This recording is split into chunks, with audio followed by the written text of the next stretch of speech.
Welcome to the homework solution tutorial on 2D through 2E. This is number 13. I already have the steps set up because if you watch the prior video, we've noticed that all the A value here are not equal to 1.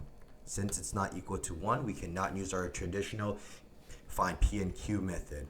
What we have to do is go through these steps to break it up into a quadrinomial, then factor by grouping. So it walks us through the steps here. The A here that we want is 10, and the C value is just going to be the 3, the constant. We want to identify that product. So it is 10 times 3 will get you your 17. Then we want to identify the B term, which is just equal to 17. Nope, sorry. 10 times 3 is not 17. My mind was ahead. It is 30. Sorry about that. And B was equal to 17. Yes.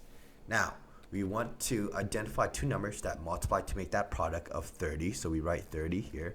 That adds up to 17, which is our blue term, the B. Okay. So let's go over some possibilities. We have 1 and 30 cannot make 17. 2 and 15, oh, that does make 17. 2 and 15, that worked out really well. 2 times 15 is 30, and 2 plus 15 is 7. Perfect. So our trinomial of 10x squared plus 17x plus 3 can now be split. So that 17x is now going to be split into plus 2x plus 15x. We split it by doing the second step here. Now we draw that line down so we can factor by grouping. The first one we can pull out, let's see what's the greatest common factor. Looks like we could pull out a 2x. Okay, if we pull out a 2x, that leaves us with just x plus 1.